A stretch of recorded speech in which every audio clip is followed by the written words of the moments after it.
So we are all cleared up. Praise the Lord.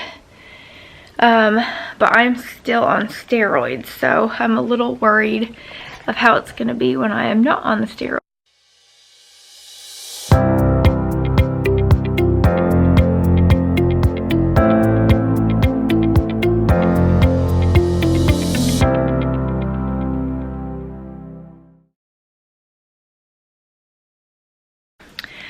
Update of the whole mast cell reaction, hives and awfulness that happened. So the last time I saw you, I probably had the gigantic awfulness over here. So we are all cleared up. Praise the Lord. But I'm still on steroids, so I'm a little worried of how it's going to be when I am not on the steroids. So I ended up going back to my primary, and she knew everything that was going on. And so I got in there and she looked at all the stuff and she was like, yeah, that looks miserable. And it really, really was. And so we talked about different kinds of injection steroids we can do, different kinds of like prednisone that we can do. So we decided to triple whammy it because I didn't want my Xolair #2 shot messed up because of rashes showing up. So we did, I don't remember the name at all. I will put it here. It starts with a C or an S. And it's like a double dose injectable steroid, and so it has a short acting one that's supposed to hit your system in literally like 30 minutes after you take it and last for several hours, and then the second one is a longer acting steroid and it hits your system at several hours and then it normally stays in there for about a day.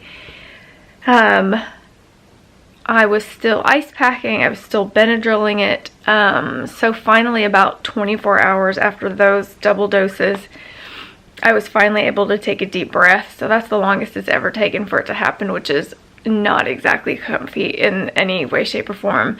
And then, so everything started calming down and I'm on oral steroids for 5 days starting after the injections. I'm trying to think of what it was, 40 milligrams, which I've had to do steroids before, like long-term steroids, like 3 months I think was my worst one. And you know, if you're on them that long, your body totally depends on them, and you have to really, really, really slowly but surely like taper down to a smaller dose.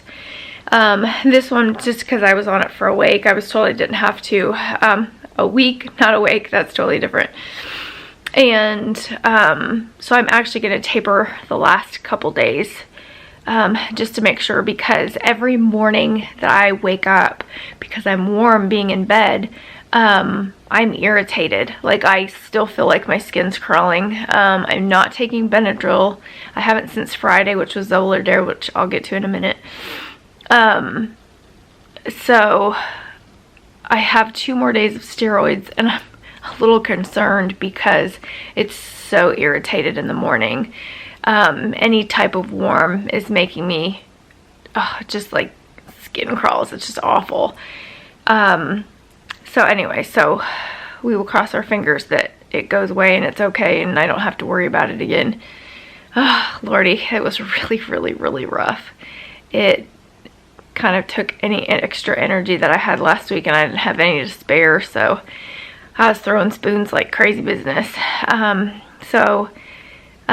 Okay, so I'm going to switch over to Xolair #2 because it's never simple. So, okay, give us a like and a thumbs up and a subscribe below and hit that notification and all that good stuff. So, love you guys. Bye.